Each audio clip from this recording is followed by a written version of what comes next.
আল্লাহ তাআলা বলেন, হাজারো ব্যস্ততার মাঝে যদি ইবাদত না করো, মালাতু ইয়াদাইকা শুগলা, তোমার দুই হাত আমি ব্যস্ততায় পরিপূর্ণ করে দিব।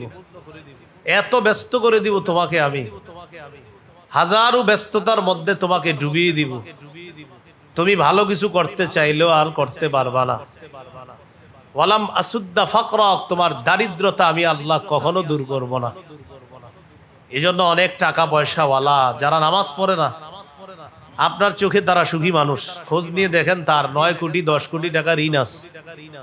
ওই যে পেরেশানির মধ্যে আল্লাহ ফালায় রাখছে, কারণ সে ইবাদতের সুযোগ পায় না, সময় পায় না। আল্লাহ আমাদেরকে সৃষ্টি করেছেন ইবাদত করার জন্য। মরণ পর্যন্ত ইবাদত, সময় বের করে ইবাদত করতে হবে, তাহলে পেরেশানি দূর হবে, সব দূর হবে। ইবাদত না করলে পেরেশানি বাড়বে, ব্যস্ততা বাড়বে, কখনো ব্যস্ততা আর পেরেশানি শেষ হবে না।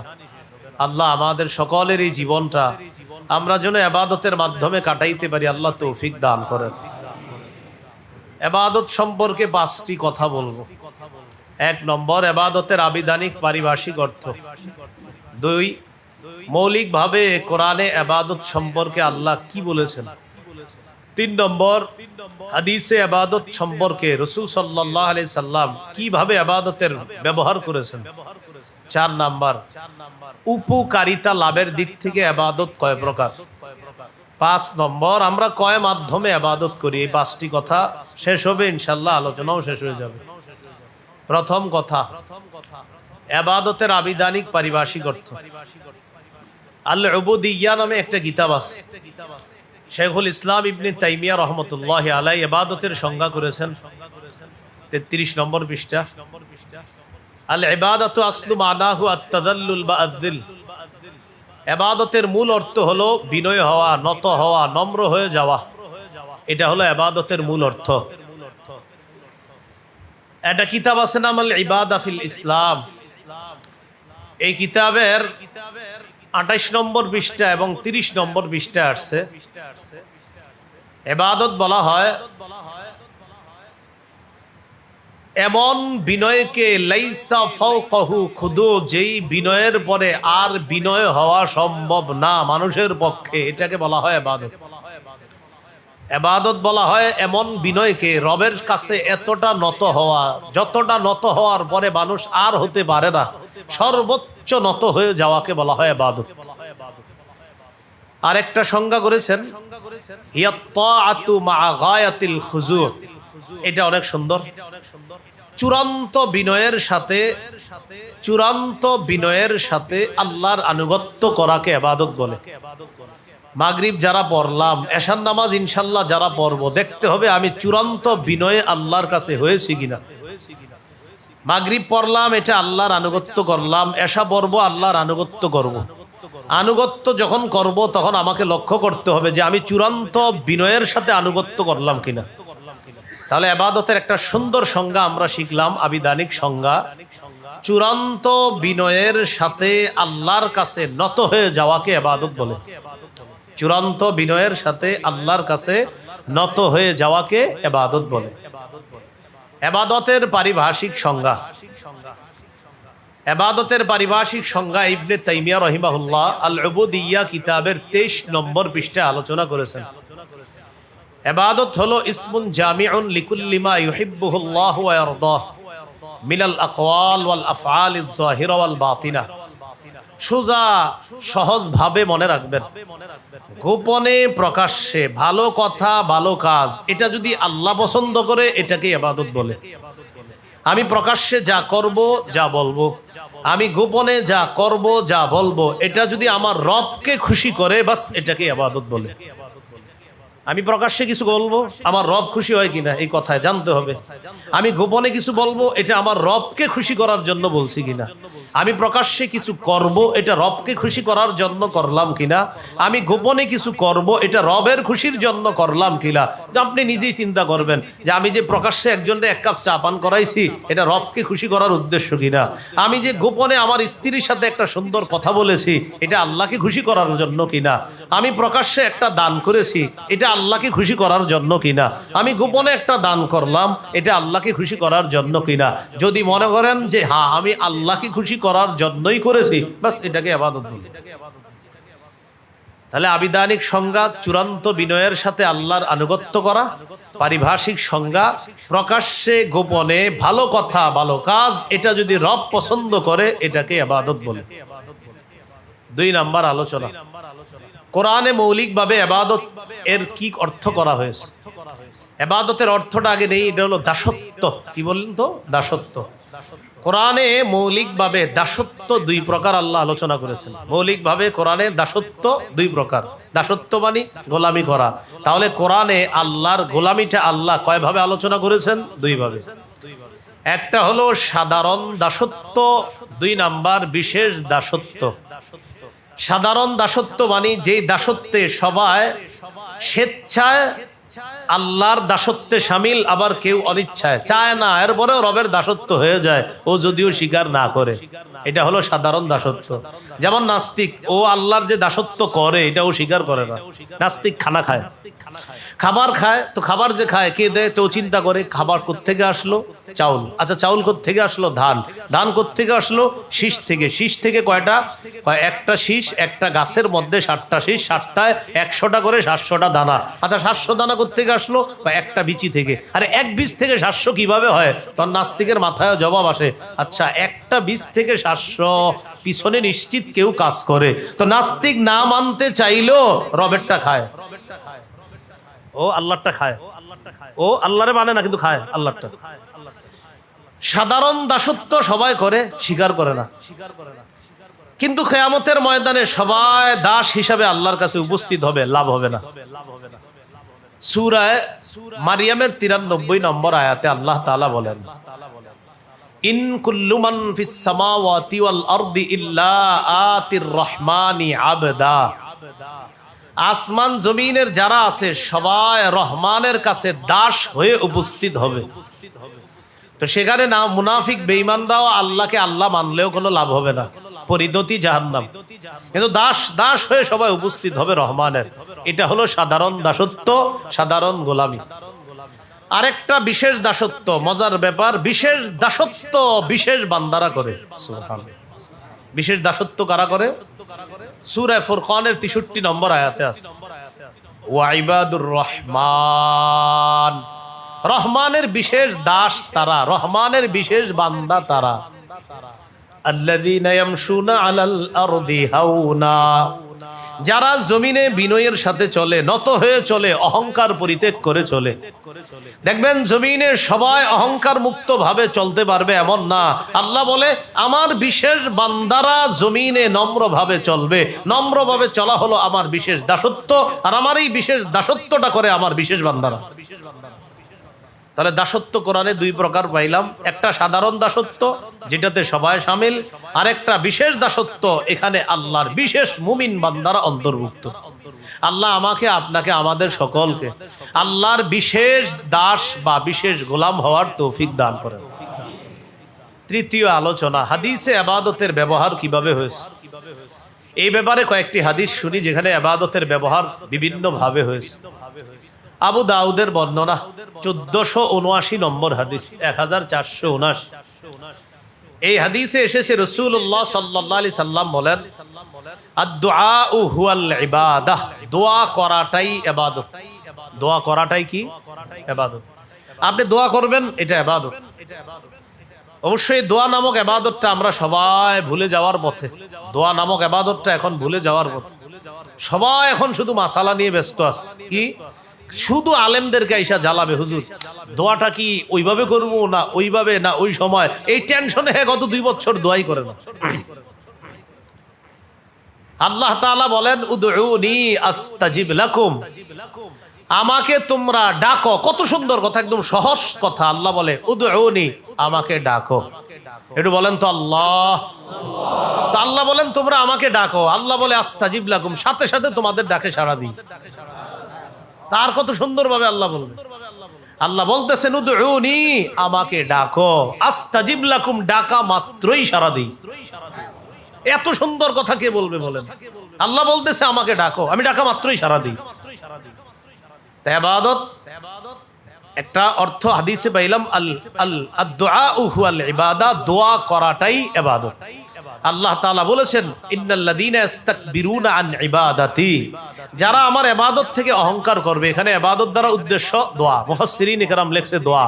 যারা আমার কাছে দোয়া করা থেকে, আমাকে ডাকা থেকে অহংকার করবে, যে আল্লাহর কাছে কি ডাকবো, আল্লাহরে কি বলবো, আল্লাহ তাআলা বলেন যারা এই অহংকার করবে সায়াদখুলুনা জাহান্নামা দাখিরিন, তারা অবশ্যই জাহান্নামে লাঞ্ছিত অবস্থায় প্রবেশ করবে। তাহলে দোয়া করা ইবাদত, বলেন দোয়া করা ইবাদত। হ্যাঁ, দোয়া করবেন, বেশি দোয়া করবেন, বিশেষ করে পার্সোনাল দোয়া মিস করবেন না। একা একা দোয়া করা, সব মুসল্লিরা মসজিদ থেকে বের হয়ে গেছে, একা একা আল্লাহর কাছে দোয়া করেন। বাসার সবাই ঘুমায়, আল্লাহর কাছে দোয়া করেন। আল্লাহ তাআলা এটাই বলেছেন উদউ রাব্বাকুম তাদাররুআ ওয়া খুফিয়া, সূরা আরাফের 55 নম্বর আয়াত।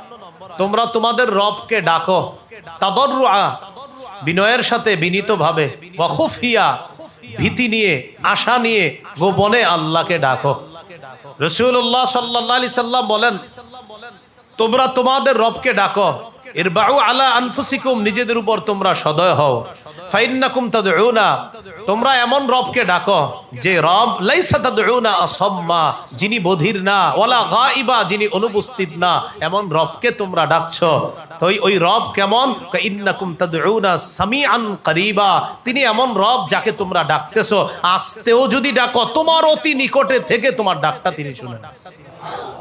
সূরা বাকারা 186 নম্বর আয়াত কেন নাজিল হলো? সাহাবায়ে কেরাম প্রশ্ন করলেন আকারিবুন রব্বুনা ফানুনাজিহি আম বাঈদুন ফানুনাদিহি, ইয়া রাসূলুল্লাহ, আল্লাহ কি আমাদের একদম কাছে যে আল্লাহকে আস্তে আস্তে ডাকবো, নাকি আল্লাহ দূরে যে জোরে ডাকবো? হ্যাঁ, আবার বলি, দেখেন আমাদের দূরে কেউ ডাকলে এ ভাই জোরে ডাকি, আর কাছে হইলে এত জোরে ডাকার প্রয়োজন হয় না।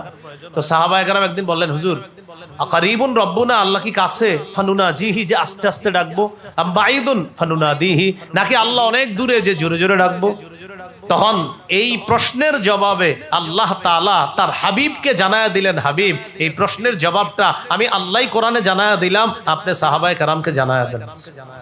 সূরা বাকারার 186 নম্বর আয়াত আল্লাহ নাজিল করে দিলেন ওয়াইদা সাআলাকা ইবাদি আন্নী, আপনাকে আমার বান্দারা যখন আমার ব্যাপারে জিজ্ঞাসা করে ফাইন্নী করিব, বলে দেন ফাইন্নী করিব, আমি অতি নিকটে আছি।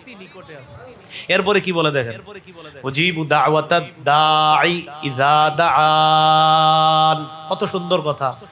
দোয়াকারী আমাকে ডাকা মাত্রই আমি তার ডাকে সাড়া দেই। উজিবু দাওয়াতাদ দাঈ, আমি আহ্বানকারীর ডাকে সাড়া দেই, ইযা দাআন, যখন সে আমাকে ডাকে। একটু আপনারা মহব্বতের সাথে বলেন তো, আমরা কাকে ডাকা মাত্রই তিনি সাড়া দেন? অতএব, কি বলেন তো সবাই? অতএব। এবার আল্লাহ কি বলে দেখেন, ফাল্লাস্তাজিবুলি, অতএব তারাও যেন আমার ডাকে সাড়া দেয়। প্রথমে বলেন তো আমরা ডাকলে কে সাড়া দেয়? আল্লাহ কত মায়া করে বলে যে তোমরা ডাকলে আমি সাড়া দেই, তো আমি ডাকলে সাড়া দাও না কেন? আল্লাহ বলেন উজিবু দাওয়াতাদ দাঈ ইযা দাআন, আহ্বানকারীর আহ্বানে আমি সাড়া দেই, সে যখন ডাকে। ফাল্লাস্তাজিবুলি, নবী বলে দেন তারাও যেন আমি আল্লাহর ডাকে সাড়া দেয়। বলেন তো আমরা ডাকা মাত্র কে সাড়া দেয়? আমরা ডাকা মাত্র কে সাড়া দেয়? আল্লাহ কয় তো আমি ডাকলে সাড়া দাও না কেন? তোমরা ডাকলেই সাড়া দেই। আমি তোমাদেরকে মুয়াজ্জিনের মাধ্যমে হাইয়া আলাস সালাহ কতবার বলি, শাটারটা বন্ধই করো না দোকানের। তুমি আমাকে বিপদে পড়ে ডাকা মাত্রই আমি আল্লাহ বলি, বলো কি বলবা? আমি তোমারে 5 বার কতভাবে মুয়াজ্জিনের মাধ্যমে ডাকলাম, যাবো যাবো বলতে বলতে 7 দিনও যাও না। জুমার নামাজে তাও ফাসকুরুনি আসকুরকুম বললে যায় নামাজ জানিয়া দৌড়ে মসজিদে যাও, বাস এতটুকু। কি বললে? ফাসকুরুনি আসকুরকুম মানি, ফাসকুরুনি আসকুরকুম মানি যায় নামাজ নিয়ে বাহিরে দাঁড়ায় থাকে, ফাসকুরুনি বলবে, দৌড়ে গিয়ে দাঁড়াবে আল্লাহু আকবার। আর অদ্দোহা সূরা যদি হুজুর নেয়, এত বড় সূরাটা হুজুর আজকে নিতে হইব আর একটু কেন? ও লিলাফি কুরাইশিন ছিল না? কারণ অদ্দোহা মোটামুটি সবাই পারে, আরো ছোট ছোট সূরা ছিল না হুজুর আজকে এটা নিতে হইব। খুব টেনশন, কারণ উনি তো অনেক কষ্টে 2 রাকাত পড়বে। তো প্রিয় ভাইয়ারা, আল্লাহ বলতেছেন উজিবু দাওয়াতাদ দাঈ, আমি আহ্বানকারীর ডাকে সাড়া দিই, ইযা দাআন, যখন সে আমাকে ডাকে। ফাল্লাস্তাজিবুলি, তারাও যেন আমার ডাকে সাড়া দেয়। কি সুন্দর কথা হাবিব, যেহেতু আমি আল্লাহ তাদের ডাকে সাড়া দেই, বলে দেন তারাও যেন আমার ডাকে সাড়া দেয়। তাহলে দোয়া করবো তো ইনশাআল্লাহ। দোয়া করলে কে সাড়া দেয়? এবার কে আমাদেরকে ডাকে নামাজে? অতএব আমরাও কার ডাকে সাড়া দিব? আল্লাহর ডাকে সাড়া দিব। তাহলে আমরা ওয়াদাবদ্ধ হয়ে গেলাম, যেহেতু রব আমাদের ডাকে সাড়া দেয়, অতএব আমরাও রবের ডাকে সাড়া দিব। তো এটাই বলতেছে রাসূলুল্লাহ সাল্লাল্লাহু আলাইহি সাল্লাম, আদ-দুআউ হুয়াল ইবাদাহ, দোয়া করাটা এটাই ইবাদত। এখন আবার একটা মাসালা আপনারা মনে রাখতে হবে, জোরে দোয়া করাও জায়েজ আছে। একটা তো হলো আস্তে আস্তে দোয়া করা, প্রয়োজনে একটু উঁচু আওয়াজে দোয়া করা জায়েজ। সহিহ বুখারীতে আছে, রাসূল সাল্লাল্লাহু আলাইহি সাল্লাম বদরের যুদ্ধের আগে রাসূল সাল্লাল্লাহু আলাইহি সাল্লাম জোরে জোরে, হাদিসে আসছে, ইয়াহতিফু বিরাব্বিহি, উঁচু আওয়াজে আল্লাহকে ডেকে ডেকে দোয়া করছে। বদরে সাহাবায়ে কেরাম ঘুমাইতেছে, ঠান্ডা, এরকম বৃষ্টি হয়েছে, বৃষ্টি হওয়ার পর ঠান্ডা আবহাওয়া। প্রথমে অনুকূলে ছিল, কাফেরদের হালাত ভালো ছিল। বদরের যুদ্ধ যখন হবে, তো কাফেরদের অবস্থা প্রথমে ভালো, মুসলমানদের অবস্থা প্রথম দিকে অতটা সুন্দর ছিল না, ঘাটিও সুন্দর হয় নাই, অবস্থান নেওয়াটাও সুন্দর হয় নাই। নবীজি বললেন, ধৈর্য ধরো, ইনশাল্লাহ সমস্যা নাই। বৃষ্টি দিলেন আল্লাহ, বৃষ্টির মাধ্যমে আল্লাহ অবস্থা টোটাল পুরোটাই পরিবর্তন করে দিলেন। বৃষ্টি আসলো, আসার পর কাফেরদের ঘাটিটা হয়ে গেল খারাপ, মুসলমানদের হয়ে গেল সুন্দর। এখন মুসলমানরা ঠান্ডা পেয়ে এটা ঘুম দিছে। রাসূলুল্লাহ সাল্লাল্লাহু আলাইহি সাল্লাম আল্লাহর কাছে দোয়া করতেছে, হাত উঠায় উঠায়, দুই হাত উঠায় দোয়া করতেছিলেন, হাত উঠায় আল্লাহকে বলতেছিলেন, আল্লাহ ইন তুহলিক হাদিহিল ইসাবাহ, আল্লাহ আপনি যদি এদেরকে শেষ করে দেন, যে যুদ্ধ হবে বেঈমানদের সাথে 1000-এর মোকাবেলায়, আমার এই মুষ্টিময় কিছু সাহাবী, তারা আপনাকে আল্লাহ বলে, এরা ছাড়া দুনিয়াতে এই মুহূর্তে কেউ আপনাকে আল্লাহ বলে ডাক দেয় না, আপনি যদি তাদেরকে ধ্বংস করে দেন, লা তু'বাদ ফিল আরদ, দুনিয়াতে আপনার ইবাদত করার মতো কেউ থাকবে না আল্লাহ। নবীজি বলতেছে, আবু বকর সিদ্দিক রাদিয়াল্লাহু তাআলা পিছন দিয়ে দৌড়ে এসে ধরলেন। আয়েশা বললেন, হাবিব যথেষ্ট হয়েছে, সায়ুনজিজুলাকা মা ওয়াদাকা রাব্বুক, আমি আবু বকর বলছি, রব আপনার সাথে যা ওয়াদা করেছেন এটা অবশ্যই পূরণ করবে আল্লাহ তাআলা। এখান থেকে বোঝা যায় প্রয়োজনে একটু উচ্চ আওয়াজেও দোয়া করা যায়। তো কি শিখলাম আমরা? নিম্ন আওয়াজে দোয়া করা এটা বেশি জরুরি।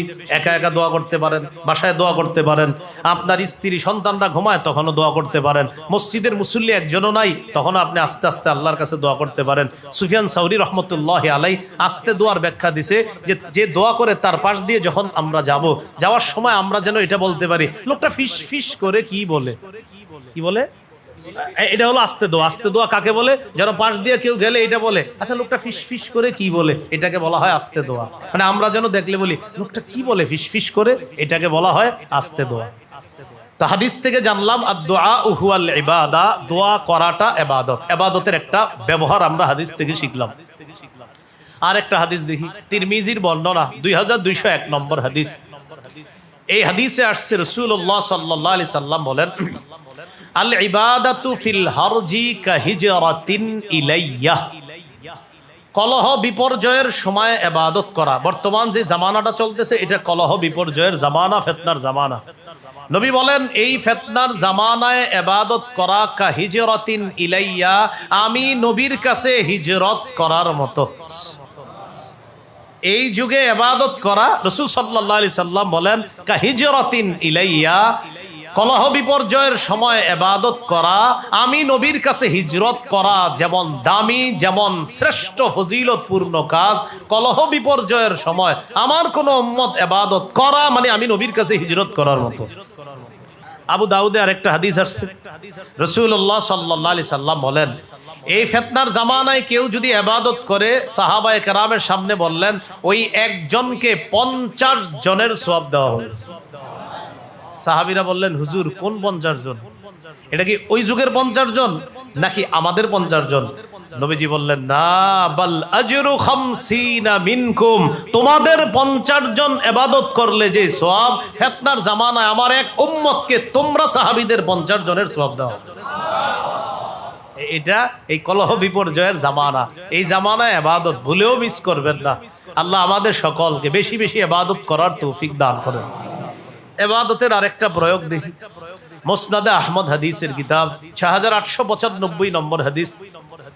এই হাদিসে এসেছে, রাসূলুল্লাহ সাল্লাল্লাহু আলাইহি সাল্লাম বলেন, ইন্নাল আবদা ইযা কানা, কোন বান্দা ইযা কানা ফি তরিকিন মিনাল ইবাদা, ফি তরিকিন হাসানিন, কোন বর্ণনায় তরিকাতিন হাসানাতিন মিনাল ইবাদা, কোন বান্দা যদি ইবাদতের উত্তম একটা পদ্ধতি গ্রহণ করে। ইবাদতের উত্তম পদ্ধতি কি এটা একটু আমি আপনাদেরকে বলছি।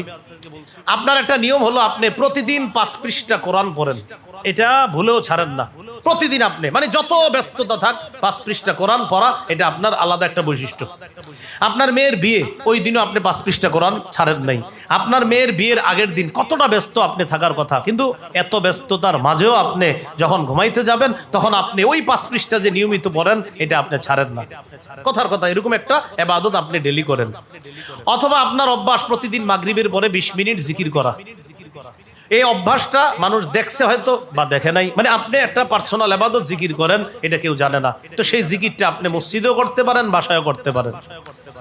ঘটনাচক্রে একদিন আপনি অসুস্থ হয়ে গেছেন, অসুস্থ হওয়ার পরে চাইলেও সেদিন ওই 5 পৃষ্ঠা পড়তে পারতেছেন না, আর ওই পার্সোনাল একটা জিকির যে ছিল আপনার ওইটাও করতে পারতেছেন না, অসুস্থ হয়ে গেছেন।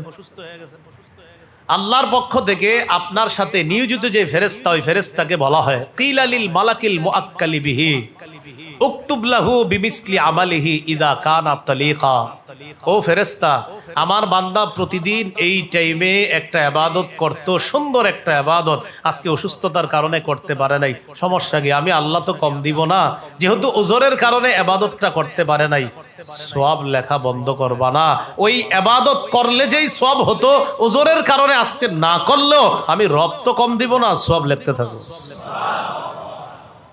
এজন্য প্রত্যেকেই কিছু ইবাদত, যে ইবাদতগুলো আপনি করেন, যে আপনি ডেইলি আধা পারা কোরআন পড়েন, কথার কথা যে বা 2 পৃষ্ঠা কোরআন তেলাওয়াত আপনি প্রতিদিন করেন, হাজারো ব্যস্ততার মাঝে আপনি তেলাওয়াতটা ছাড়েন না, এটা হলো আপনার অভ্যাস। তো আপনি এরকম কোন ইবাদত ধরতে পারেন। তিরমিজির বর্ণনা আসছে 1333 নম্বর হাদিসে, 1333, রাসূলুল্লাহ সাল্লাল্লাহু আলাইহি সাল্লাম বলেন, আল জাহিরু বিল কুরআন কাল জাহিরি বিস সাদাকা ওয়াল মুসিররু বিল কুরআন কাল মুসিররি বিস সাদাকা। প্রকাশ্যে কোরআন তেলাওয়াত করা, প্রকাশ্যে সদকা করার সওয়াব, গোপনে কোরআন তেলাওয়াত করা, গোপনে সদকা করার মতো সওয়াব। এখন আপনি কি করেন? প্রতিদিন 10টার আগে ঘুমায়া যান, রাত 3:30টায় উঠে আপনি কোরআন তেলাওয়াত করেন, যেটা আমরা জানি না, আপনার বিবি সর্বোচ্চ জানে, পরিবারের সদস্যরাও তেমন জানে না, আমরা জানি না। এই যে একটা সুন্দর পদ্ধতি আপনি গ্রহণ করলেন, আর হাদিসে তো আছে ওই গোপন ইবাদতটার সওয়াব আল্লাহ তাআলা দিবেন। তো এইভাবে প্রত্যেকেই কিছু কিছু পার্সোনাল ইবাদত প্রতিদিন করার চেষ্টা করব, আল্লাহ তৌফিক দান করেন। হাদিসে ইবাদতের আরেকটা প্রয়োগ আমরা দেখিনি। একটা কিতাব আছে আল জামিউস সহিহ, এই কিতাবের 4214 নম্বর হাদিস। এই হাদিসে আসছে রাসূলুল্লাহ সাল্লাল্লাহু আলাইহি সাল্লাম বলেন, উলামায়ে কেরাম আছে এই জায়গায়, আবার আপনারা সাধারণ জনগণও আছেন। রাসূলুল্লাহ সাল্লাল্লাহু আলাইহি সাল্লাম বলেন, ফাদলুল ইলমি খায়রুন ওয়া আহাব্বু ইলাইয়া মিন ফাদলিল ইবাদাহ। হাদিসের অনুবাদটা করার আগে একটু বুঝাই। আপনি এক মসজিদে নামাজ পড়েন, একদিন মাগরিবের নামাজ পড়ার পরে আপনি দেখেন আপনাদের ওই মসজিদের ইমাম সাহেব সর্বোচ্চ সুন্নত পড়ছে, সুন্নত পড়ার পর 2-4 রাকাত নফল পড়ে দ্রুত রুমে চলে গেছেন।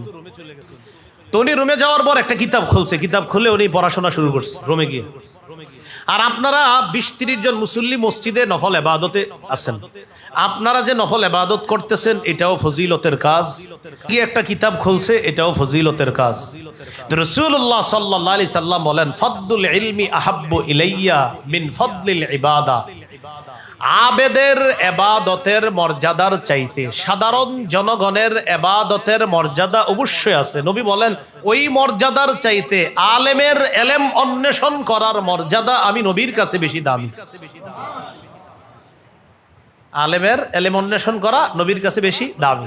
এই জন্য উলামায়ে কেরাম যদি কখনো নফল কমও পড়ে, দেখবেন যে উনি কি করে, দেখবেন উনি কোনো কিতাব নিয়ে ব্যস্ত আছে, তখন বুঝবেন যে আলেমের ইলম অন্বেষণ করা একটা জাতি হেদায়েতের উপর থাকার জন্য তার পড়াশোনা করা দরকার আছে। আপনারা 1000 মানুষ যে ইবাদত করবেন, এটা কি শুদ্ধ না অশুদ্ধ, এটা দিবে কে? বক্তব্য আলেম দিবে। এজন্য আলেমের প্রচুর পড়াশোনা করতে হবে, করার পর তখন আপনাকে জানাবে হ্যাঁ এটা শুদ্ধ না অশুদ্ধ। তাহলে আমার ইবাদত শুদ্ধ না অশুদ্ধ এটা আলেম সাহেব বলবে। এজন্য নবী বলছে, আরে একজন আলেম সে পুরো একটা গোটা জাতির দায়িত্ব নেয়, এজন্য তার পড়াশোনা করাটা আমি নবীর কাছে তোমাদের ইবাদতের চাইতে বেশি মর্যাদা। তো যাই হোক, হাদিস থেকে ইবাদতের একটা প্রয়োগ আমরা আরেকটা জানলাম, মোট 4টা প্রয়োগ জানলাম। আবু দাউদ থেকে জানলাম দোয়া করা ইবাদত, তিরমিজি থেকে জানলাম যে কলহ বিপর্যয়ের সময় ইবাদত করা হিজরত করার মতো, মুসনাদে আহমদ থেকে জানলাম ইবাদতের সুন্দর পদ্ধতি গ্রহণ করলে ওজরের কারণে একদিন ইবাদত মিস হয়ে গেল আল্লাহ সওয়াব কমতি করবেন না। 4 নাম্বার জানলাম সাধারণ জনগণের ইবাদতের চাইতে একজন আলেমের ইলম অন্বেষণের মর্যাদা এটা আল্লাহ রাসূলের কাছে আরো বেশি দাম। এইগুলো আজকের আলোচনার 3 নাম্বার আলোচনা। আজকের 4র্থ আলোচনা, ওলামা হযরতরা আমার সাথে বলা দরকার নাই, সাধারণ যারা আছেন তারা শুধু একটু বলেন আমার সাথে, বলেন উপকারিতা লাভ করার দিক থেকে ইবাদত 2 প্রকার। 1, নিজে উপকৃত হওয়া। 2, অন্যের সাহায্যে উপকৃত হওয়া। তাহলে ইবাদত করে এটা তো একটা কারণে করি আমরা। আজকে মাগরিব পড়ছি কেন? আল্লাহ খুশি হবে। আল্লাহ খুশি হলে কি হবে? সওয়াব দিবে। এই তো একটা নিয়ত থাকে আমাদের। কিছু ইবাদত আমরা নিজেরা করি, এটার সওয়াব আল্লাহ দিবে। আর কিছু ইবাদত অন্যের সাহায্যে করি, এটার সওয়াবও আল্লাহ দিবে। তাহলে কিছু ইবাদত নিজে নিজে কইরা সওয়াব কামাই করি, আর কিছু ইবাদত অন্যের সাহায্য নিয়ে করতে হয়, তখন আল্লাহ তাআলা সওয়াব দান করে। নিজে নিজে ইবাদতের সওয়াব, যেমন কথার কথা, সামনে মুহররমের 10 তারিখ। এই মুহররমের 10 তারিখে যদি রোজা রাখেন, তিরমিজির বর্ণনায় আসছে 752 নম্বর হাদিস, রাসূলুল্লাহ সাল্লাল্লাহু আলাইহি সাল্লাম বলেন, সিয়ামু ইয়াউমি আশুরা, আশুরার দিনের রোজা রাখাটা, ইন্নী আহতাসিবু আলাল্লাহি আইয়ুকাফিরাস সানাতাল্লাতী ক্বাবলা, আমি নবী আশাবাদী যে তার পূর্বের 1 বছরের গুনাহ মাফ হয়ে যাবে আশুরার দিনে রোজা রাখলে। আপনারা মুহররম মাসেও কিন্তু রোজা রাখতে পারেন। মুহররম মাসে এমনি রোজা রাখতে পারেন। মুহররম মাসটাই এটা আপনি রোজা রাখতে পারেন, প্রচুর সিয়াম পালন করতে পারেন। মুহররম মাসে অনেক রোজা আপনারা রাখতে পারেন। তিরমিজির বর্ণনায় আসছে 741 নম্বর হাদিস, হযরত আলী রাদিয়াল্লাহু তাআলা আনহুকে এক ব্যক্তি জিজ্ঞাসা করছে, আইয়ু শাহরিন তা'মুরুনি আন আসুমা বা'দা শাহরি রমাদান, রমজান ছাড়া আর কোন মাসে বেশি বেশি রোজা রাখবো আমার একটু বলেন তো আপনি। হযরত আলীকে একজন জিজ্ঞাসা করছে। হযরত আলী বললেন, তুমি আমারে যে প্রশ্নটা করলা, এই প্রশ্নটা নবীরেও আমার দেখা মতে একজন ছাড়া কেউ করে নাই।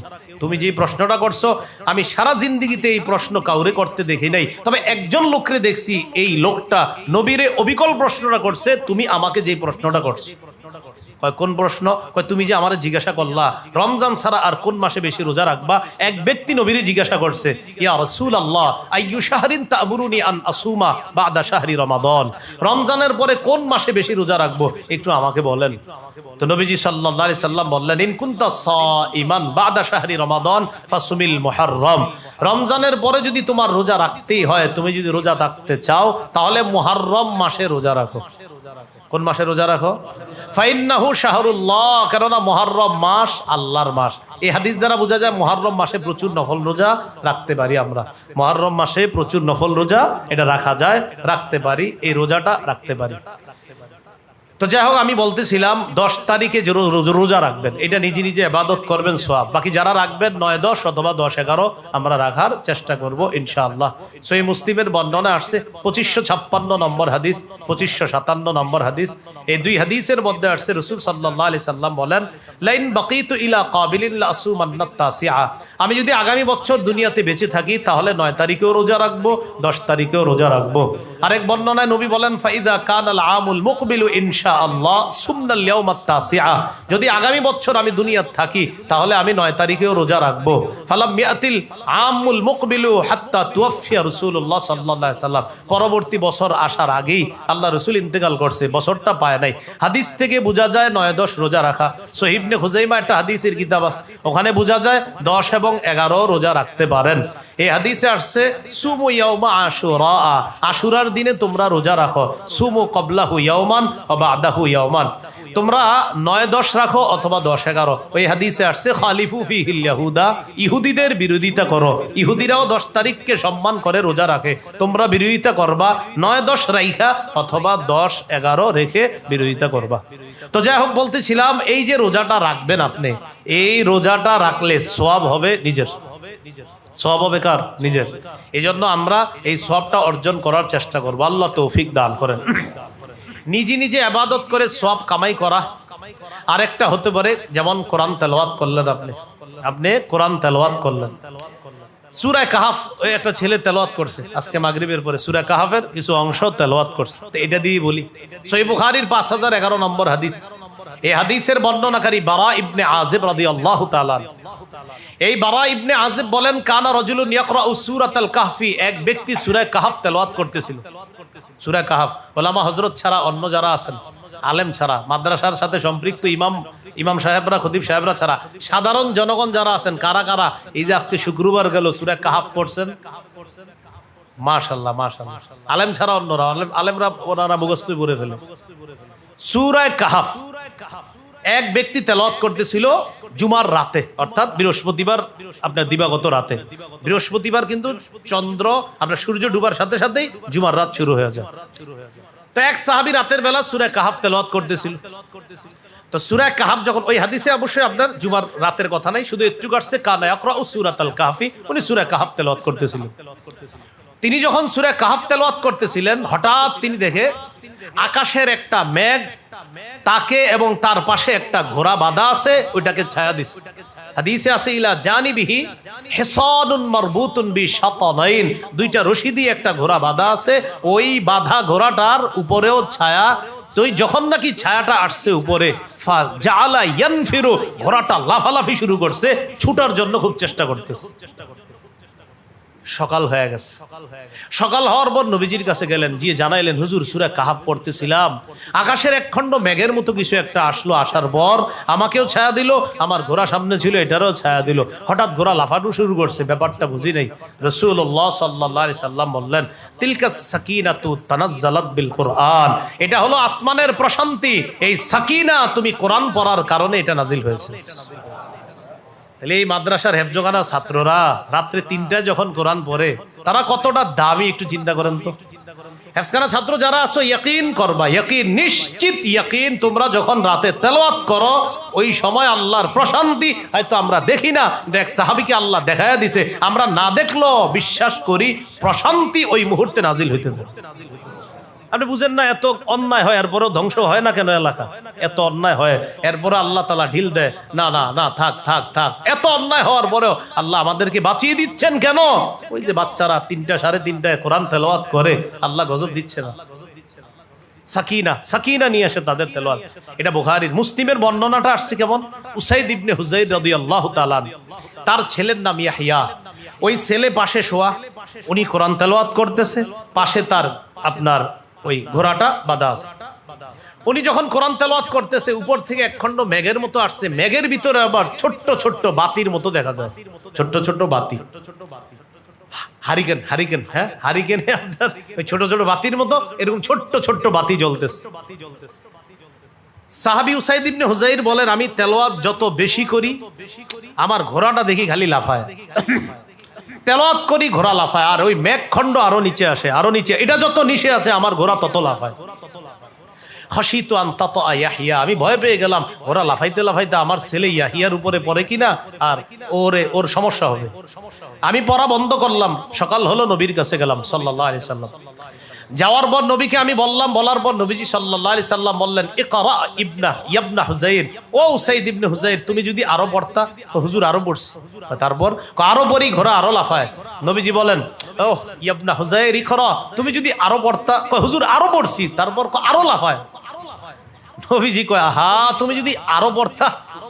তো উনি বলতেছে, হুজুর আরো পড়ছি, তারপর আরো লাফায়।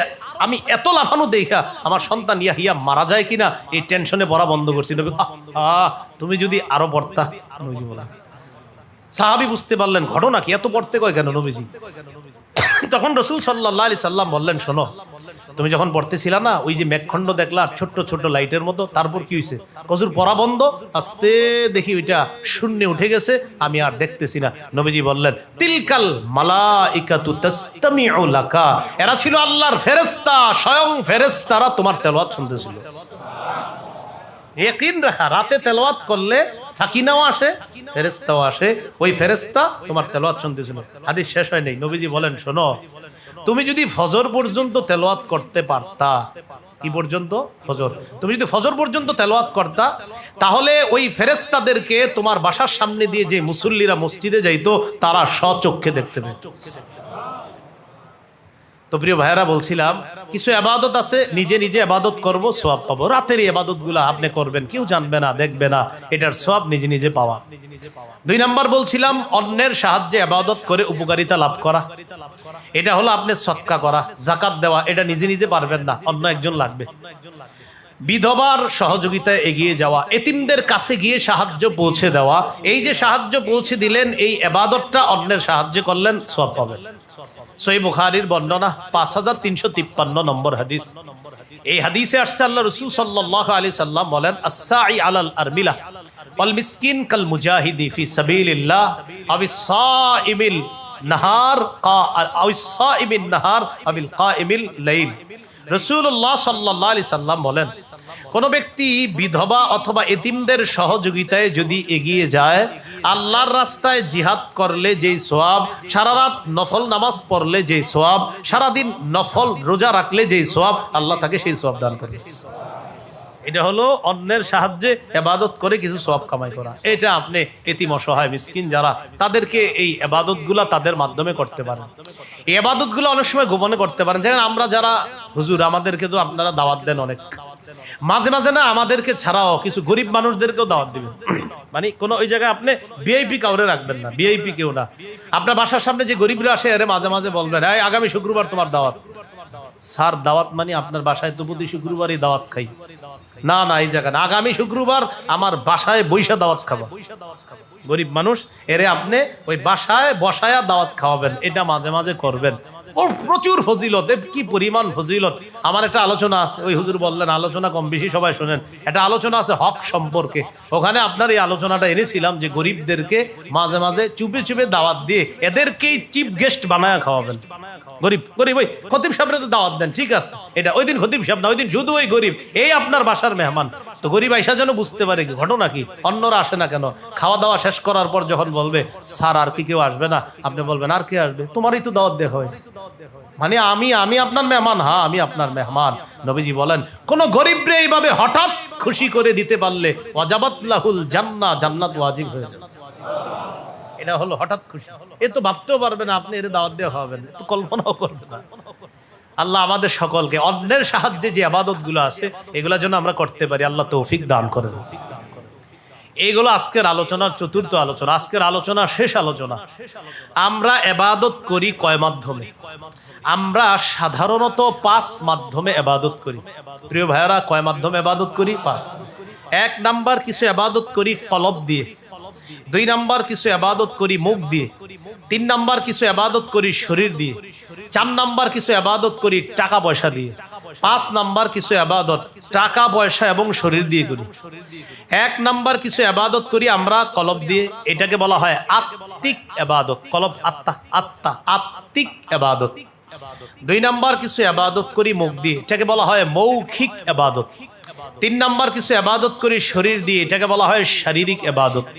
4 নাম্বার, কিছু ইবাদত করি টাকা পয়সা অর্থ দিয়ে, এটাকে বলা হয় আর্থিক ইবাদত। প্রথমটা হলো আত্মিক আর চতুর্থটা হলো আর্থিক ইবাদত।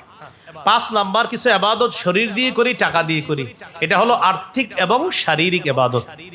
1 নাম্বার, কলব দিয়ে ইবাদত করি, এটাকে বলা হয় আত্মিক ইবাদত। হুজুর, কলবের ইবাদত আবার কি? কলবের একটা ইবাদত হলো, যেমন ইসলাহি মসজিদগুলো হয়, মাদ্রাসার মুতাইম সাহেব তো আমারে দাওয়াত দিয়েছে, আর ইসলাহি মসজিদগুলোতে আমি বয়ান করার লোক না, এখানে মুরব্বীরা আসবে, আইসা তারা কলব সংশোধনীয় আলোচনা করবে। আসলে উচিত এমনই, বড় বড় মুরব্বী সাদা দাড়িওয়ালা, তারা কলব সম্পর্কে আলোচনা করলে আসলেই বেশি প্রভাব হয়, নিঃসন্দেহে, কোনো সন্দেহ নেই। ওমর ইবনে আব্দুল আজিজ রহমতুল্লাহি আলাই মিম্বরে দাঁড়ায়া প্রত্যেক জুমায় বলতেন, আসলিহু সারাইরাকুম, হে মানুষ ভিতর সংশোধন করো, আসলিহু সারাইরাকুম, কলব সংশোধন করো। এই যে কলব সংশোধন করা, এটা কলবের ইবাদত। কলব সংশোধন করা এটা কলবের, এটা আত্মিক ইবাদত। কলব সংশোধন করা, আমার কলবে ঝামেলা আছে, অহংকার, হিংসা, বিদ্বেষ, পরশ্রীকাতরতা, লোভ, লালসা, এগুলা কলবের জং। এই জং দূর করাটা এটা কলবের ইবাদত। কলবের ইবাদতের জন্য এই যে খানকা ভিত্তিক যে ইসলাহি মাহফিল জরুরি। কলব সাফ করার জন্য এই ইসলাহি মাহফিলগুলো, ইসলাহ অর্থ সংশোধন করা। কলবের আরেকটা ইবাদতের কথা বলি আপনাদেরকে, সেটা হলো নিয়ত করা। বলেন কি করা? পরিশুদ্ধ নিয়ত করা। এটি কাছাকাছি আযান না? আল্লাহু আকবার, আল্লাহু আকবার।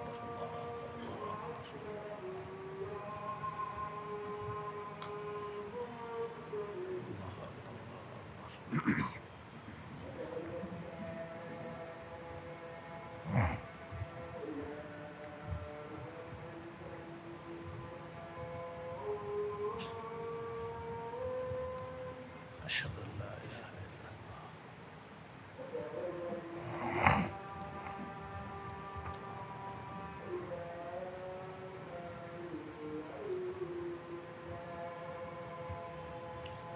أشهد أن لا إله إلا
اللهم صل على محمد وعلى آله وصحبه।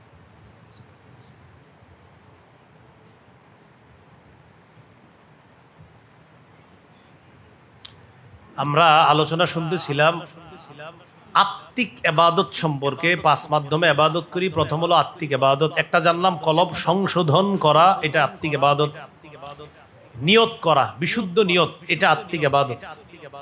সহিহ বুখারীর একদম প্রথম হাদিস, রাসূলুল্লাহ সাল্লাল্লাহু আলাইহি সাল্লাম বলেন ইন্নামাল আ'মালু বিন্নিয়াত। এই হাদিসের অনুবাদ হলো ইন্নামা তুসাবু আ'মালুল জাওয়ারিহি বিন্নিয়াতিল খালিসা। অঙ্গ প্রত্যঙ্গের আমলের প্রতিদান দেওয়া হবে বিশুদ্ধ নিয়তের সাথে। নিয়ত বিশুদ্ধ হলে প্রতিদান পাওয়া যাবে, নিয়ত অশুদ্ধ হলে প্রতিদান পাওয়া যাবে না। আব্দুল্লাহ ইবনুল মুবারক রাহমাতুল্লাহি আলাইহি বলেন জামিউল উলুমি ওয়াল হিকাম, এখানে আনছেন রুব্বা আমালিন সগীরিন তুআজ্জিমুহুন নিয়্যা ওয়া রুব্বা আমালিন কাবীরিন তুসাগ্গিরুহুন নিয়্যা। অনেক ছোট ছোট আমল নিয়তের কারণে আল্লাহর কাছে বড় হয়ে যায়, অনেক বড় বড় আমল অশুদ্ধ নিয়তের কারণে ছোট হয়ে যায়। বিশুদ্ধ নিয়ত ছোট আমলকে বড় বানায় দেয়, অশুদ্ধ নিয়ত বড় আমলকে ছোট বানায় দেয়। এজন্য আমরা যে কোনো কাজে বিশুদ্ধ নিয়ত করব ইনশাআল্লাহ। অন্তরের আরেকটা ইবাদত ইখলাস। ইখলাসের সাথে সব করা। সারা জীবন মনে রাখবেন প্রতিটা ইবাদতে দুইটা গুণ থাকা চাই, একটা হলো ইখলাস আর একটা ইত্তিবা। ইখলাস থেকে খালেস, ইত্তিবা থেকে আপনার সহি। একটু আমার সাথে বলেন, বলেন ইখলাসের সাথে ইবাদতকে খাঁটি ইবাদত বলে, ইত্তিবায়ের সাথে ইবাদত করলে বিশুদ্ধ ইবাদত বলে। তাহলে ইখলাসের সাথে ইবাদত করলে এটাকে বলা হয় খাঁটি ইবাদত, নবীর সুন্নাহ মোতাবেক করলে এটাকে বলা হয় বিশুদ্ধ ইবাদত। এবার আপনারা বলেন তো, আল্লাহর জন্য বললে এটাকে কি ইবাদত বলে? খাঁটি। আল্লাহর জন্য করলে কি ইবাদত বলে? নবীর তরিকা অনুযায়ী করলে বিশুদ্ধ। আবার ইখলাসের সাথে করলে খাঁটি, নবীর সুন্নাহ অনুযায়ী করলে বিশুদ্ধ।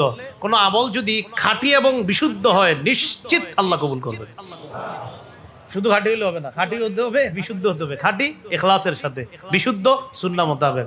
এশার নামাজ আবেগে 5 রাকাত পড়লাম, হ্যাঁ ইখলাসের সাথে, কারণ 5 রাকাতে সিজদা হবে বেশি, রুকু বেশি, ইখলাসের সাথে আল্লাহরে খুশি করার জন্য সুবহান রাব্বিয়াল আযীম আলা বেশি বেশি পড়বো।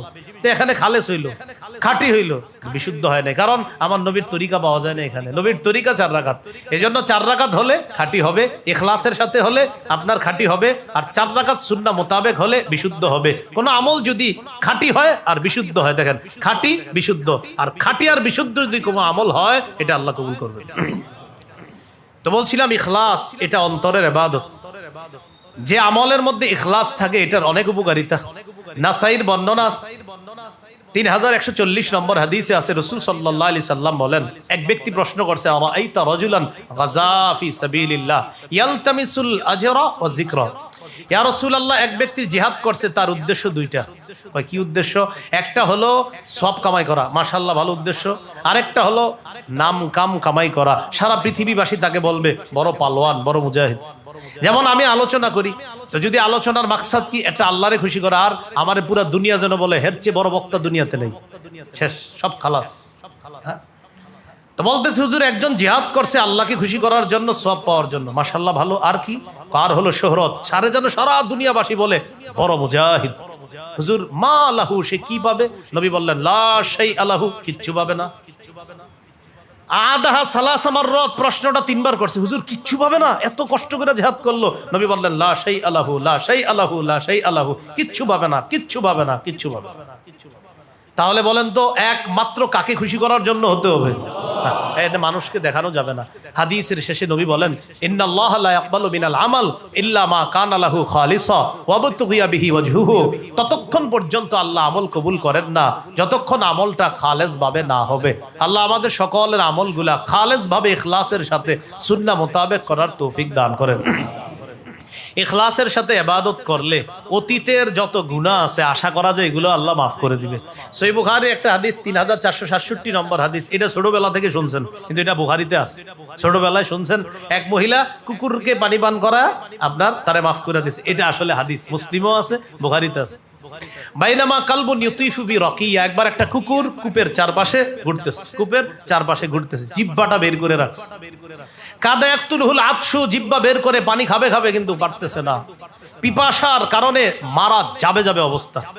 রাআতহু বাগিয়্যুম মিন বাগায়া বনি ইসরাইল, বনি ইসরাইলের এক ব্যভিচারিণী নারী, অর্থাৎ টাকার বিনিময়ে যে সতীত্ব বিক্রি করে বেড়াতো এমন একজন নারী কুকুরটা দেখছে।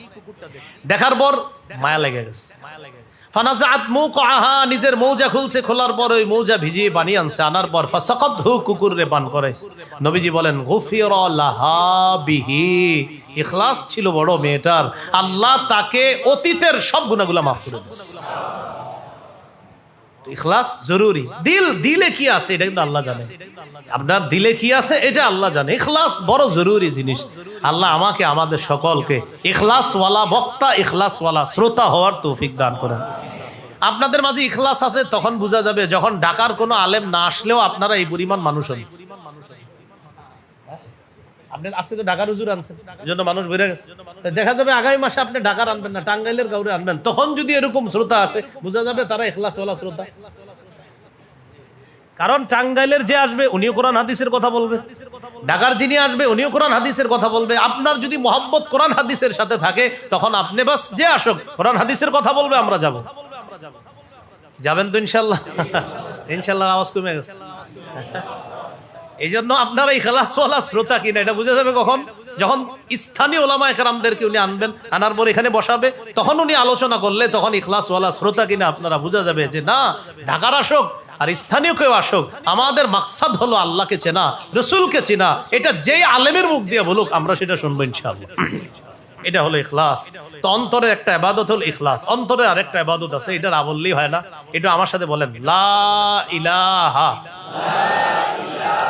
ইল্লাল্লাহ, বিশুদ্ধ ভাবে, হ্যাঁ, লা ইলাহা ইল্লাল্লাহ। বলেন এই কালিমা মুখে উচ্চারণের পাশাপাশি অন্তরে ধারণ লালন পালন করা। আপনি মুখে বলতেছেন আল্লাহ ছাড়া কোনো ইলাহ নাই, অন্তরে বিশ্বাস করতে হবে আল্লাহ ছাড়া কোনো ইলাহ নাই। মানে আপনার অর্থনৈতিক জীবনেও আল্লাহ ছাড়া কোনো ইলাহ নাই। অর্থনৈতিক জীবনে যেহেতু আল্লাহ ছাড়া ইলাহ নাই, তো সুদ খান কেন? অর্থনৈতিক জীবনে ইলাহ কে? বলেন বলেন কে? তাহলে সুদ খায়, আপনি সুদ তো অর্থনীতির সাথে সম্পর্ক। আপনারা বললেন আমার অর্থনৈতিক জীবনে ইলাহ আল্লাহ, তো অর্থনৈতিক জীবনেও যদি ইলাহ আল্লাহ হয় তাহলে সুদ কেন? তো যাই হোক, কলব থেকে এটা ধারণ করতে হবে, আল্লাহ ছাড়া কোনো ইলাহ নাই, আমার 6 জীবনে আল্লাহ ছাড়া কোনো ইলাহ নাই, এটা মনে রাখতে হবে। আমার ব্যক্তি জীবন, আমার পারিবারিক জীবন, আমার সামাজিক জীবন, আমার অর্থনৈতিক জীবন, আমার রাষ্ট্রীয় জীবন, আমার আন্তর্জাতিক জীবন, এই 6 জীবনে আমার রব আল্লাহ, আমার ইলাহ একমাত্র আল্লাহ। এটাই রুহের জগতে আমি বলে আসছি। আল্লাহ বলছে আলাস্তু বিরব্বিকুম, আমি কি তোমাদের রব না? হারুন, হামান, কারুন, ফেরাউন সবগুলা বলছে হ্যাঁ আল্লাহ আপনি আমাদের রব। ফেরাউনও বলছে আল্লাহ আপনি আমাদের রব। হামান, কারুনও বলছে আল্লাহ আপনি আমাদের রব। নবীরাও বলছে আল্লাহ আপনি আমাদের রব। আমরাও বলছি আল্লাহ আপনি আমাদের রব। এই রব মানে 6 জীবনে রব, এর মধ্যে একটা অর্থনৈতিক জীবন। তো সুদ খান কেন?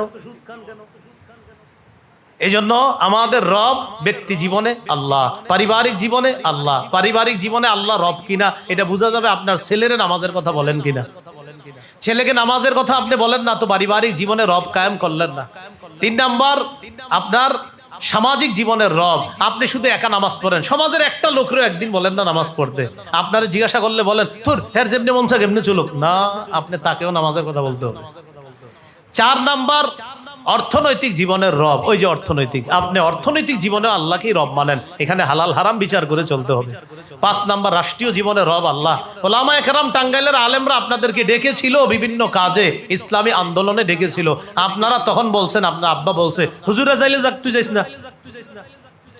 রাষ্ট্রীয় জীবনের রব যদি আল্লাহকে মেনে থাকেন, তো টাঙ্গাইলের ওলামায়ে কেরাম যখন রাষ্ট্রীয় কোনো ব্যাপারে ডাক দেয়, সেদিন কারা বোঝা যাবে রাষ্ট্রীয় জীবনেও আল্লাহকে রব মানে। রাষ্ট্রের বিভিন্ন ইস্যু থেকে আলেমরা ডাকে না, তো আলেমরা ডাকলে সেদিন আপনি যান না কেন? বরং আপনার আব্বা বলে এই হুজুরে মার খেলে থাক, তুই বয়ে থাক। না না, এটা বলা যাবে না। ওলামায়ে কেরামের ডাকে স্বতঃস্ফূর্ত আহ্বান সাড়া দিতে হবে। 6 নাম্বার, আন্তর্জাতিক জীবনে রব। ফিলিস্তিন ইস্যু, এটা কি রাষ্ট্রীয় না আন্তর্জাতিক?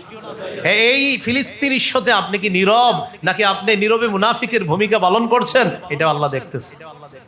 তো বলছিলাম ইলা আল্লাহ, এটা অন্তর থেকে বিশ্বাস করা যে আসলে আমার ইলা আল্লাহ। এই জন্য বুখারীর 44 নম্বর হাদিসে আসছে ইয়াখরুজু মিনান নার মান ক্বালা লা ইলাহা ইল্লাল্লাহ ওয়া ফি কলবিহি মিসকালু ওয়াজনি শাঈরাতিন মিন খাইর ওয়া ফি কলবিহি মিসকালু ওয়াজনি বুররাতিন মিন খাইর ওয়া ফি কলবিহি মিসকালু ওয়াজনি যাররাতিন মিন খাইর। কোন riwayate আছে আপনার এই খাইরের জায়গায় হলো ঈমান।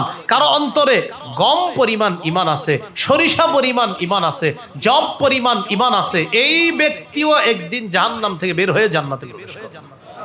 এই হলো আত্মিক ইবাদত। 2 নাম্বার, মৌখিক ইবাদত। মৌখিক ইবাদত এটা তো আপনার এই যে এখন কথা বলতেছি মৌখিক ইবাদত। মৌখিক ইবাদতের মধ্যে শ্রেষ্ঠ একটা ইবাদত তিলাওয়াতুল কোরআন, কোরআন তেলাওয়াত করা। করব তো ইনশাআল্লাহ। ছাত্ররা এখানে কোরআন তেলাওয়াত করে, মৌখিক ইবাদত কত দামি। মক্তবের হুজুররা যারা পড়ায় হামজা লাম জবর আল, হামিম জবর হাম, আল হাম ডাল পেশ দু, আল হামদু, এটা বইলা ব্যাটটা দিয়ে কয় তুই যা আব্দুর রহিম তুমি আসো। আসানোর পরে বলে বা জবর বা, শিন জবর শা বাসা, র জবর র বাসা র, যাও যাও আব্দুর রহমান তুমি আসো। তা আসার পর হুজুরে পড়ায়, বলো তুমি। তো এইভাবে পড়াইতেছে আপনার হামজা লাম জবর আল, তো বাচ্চাও কয় হামজা লাম জবর আল, হামিম জবর হাম, আল হাম ডাল পেশ দু, আল হামদু। 50টা সওয়াব।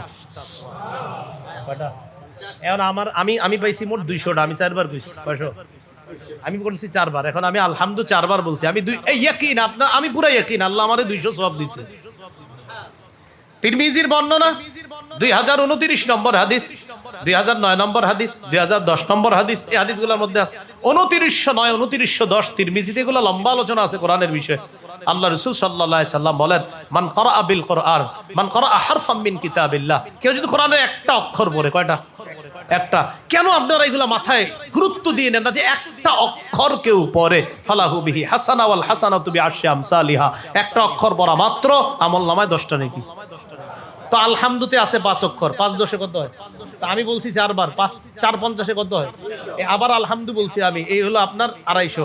আবার আলহামদু বলছি, এই হলো 300। আলহামদু 350, আলহামদু 400, আলহামদু 450, আলহামদু 500।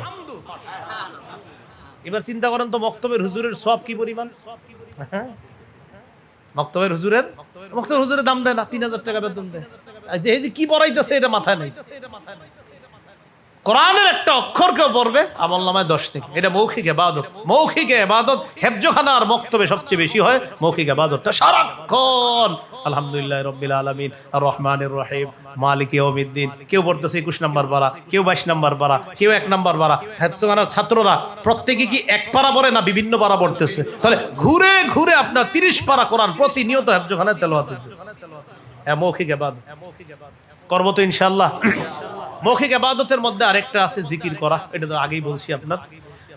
3 নাম্বার হলো আপনার শারীরিক ইবাদত। শারীরিক ইবাদত কি? নামাজ পড়া, এটা শারীরিক ইবাদত। 4 নাম্বার আর্থিক ইবাদত, যাকাত দেওয়া, সদকা করা, এটা হলো আর্থিক ইবাদত। 5 নাম্বার আর্থিক এবং শারীরিক ইবাদত, এটা হলো হজ করা। হজ করতে টাকাও লাগে, শরীরও লাগে। এর মধ্যে মুসলমান কি করে জানেন? মুসলমান শারীরিক ইবাদত, মৌখিক ইবাদত আর আত্মিক ইবাদতটা ভালোই গুরুত্ব দেয়, কিন্তু ওই যে আর্থিক ইবাদত আর হলো আর্থিক শারীরিক ইবাদতটা বেশি গুরুত্ব দেয় না। যাকাত নামক ইবাদতটা গুরুত্ব দেয় না, এটা টাকা লাগে। আর হলো আপনার যাকাত, হজ করতেও টাকা লাগে, ইবাদতটা গুরুত্ব দেয় না। সহিহ বুখারীতে আসছে রাসূল সাল্লাল্লাহু আলাইহি সাল্লাম বলেন, মান আতাহুল্লাহু মালা ফালাম ইউআদ্দি যাকাতা। আল্লাহ যদি কাউকে সম্পদ দেয়, যদি যাকাত না দেয়, মুসতিলা লাহু ইয়াউমাল কিয়ামাতি শুজাআন আকরা, কিয়ামতের ময়দানে বিষধর সাপ, পা থেকে পেঁচা এই পর্যন্ত আসবে। আসার পর ফনা ধরে বলবে, আনা কানজুকা আনা মালুকা, সাহেব আমি আপনার সঞ্চিত সম্পদ, আমি এখন আপনাকে খাবো। সাপ বলবে এটা। আর কিয়ামতের ময়দানেও শাস্তি আছে, এটা জাহান্নামের শাস্তি। কিয়ামতের ময়দানেও তাকে একদিন শাস্তি দেওয়া হবে যে যাকাত আদায় করে না। কয়দিন? এই একদিনের পরিমাণ মাত্র 50,000 বছর, সহিহ মুসলিমের হাদিস অনুযায়ী। কয় বছর? 50,000 বছর একদিনের পরিমাণ। মুসলিমের বর্ণনা, একদিন হবে 50,000 বছরের সমান। এইভাবে তাকে আপনার শাস্তি দেওয়া হবে যারা যাকাত দেয় না। ইদানিং কালে আবার যাকাত দেওয়ার এক আজীব সিস্টেম বেরোইছে। 1 লক্ষ টাকা যাকাত আসছে, 20,000 টাকার শাড়ি লুঙ্গি কিনে এগুলা দিয়ে ফেসবুকে উঠায় পরে ছবি দিয়ে আপনার বলে, আলহামদুলিল্লাহ মাথার উপর থেকে একটা বিশাল বড় বোঝা নামিয়ে দিলাম গতকালকে। কি করছি?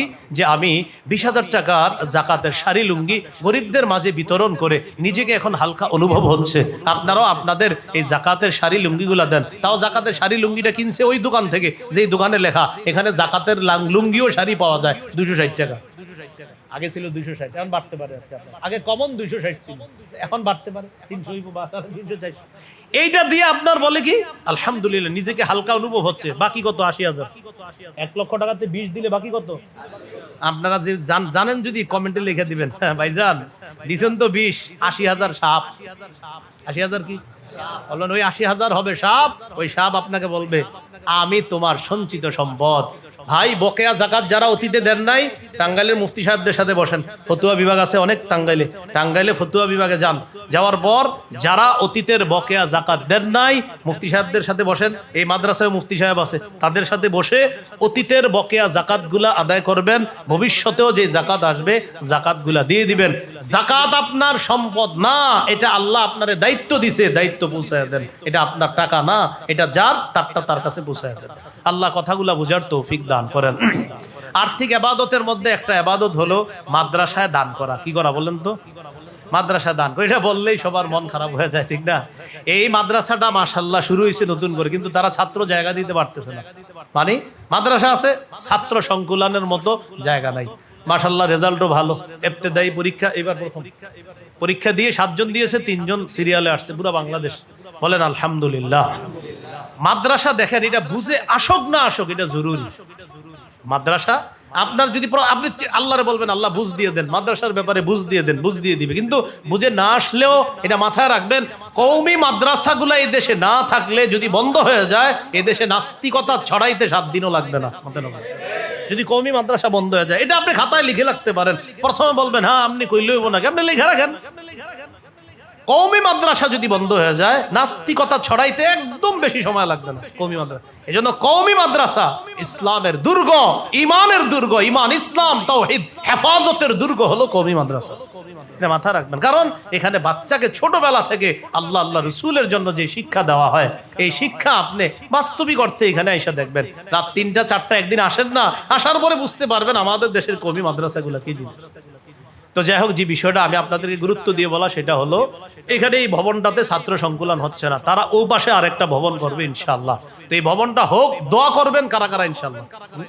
দোয়া তো করতে পারি ইনশাআল্লাহ, কি বলেন? হ্যাঁ, এরপরে আপনার অর্থনৈতিক একটা ব্যাপার থাকে, আপনারা স্বতঃস্ফূর্তভাবে ইনশাল্লাহ মাদ্রাসার নতুন ভবনের জন্য আমরা দান করব। তো এই দানের জন্য আমরা এই মুহূর্তেও আপনাদের সামনে যাবে, যে যা পারেন ইনশাল্লাহ আপনারা একটু শরীক হওয়ার চেষ্টা করেন ইনশাআল্লাহ। মাশাআল্লাহ।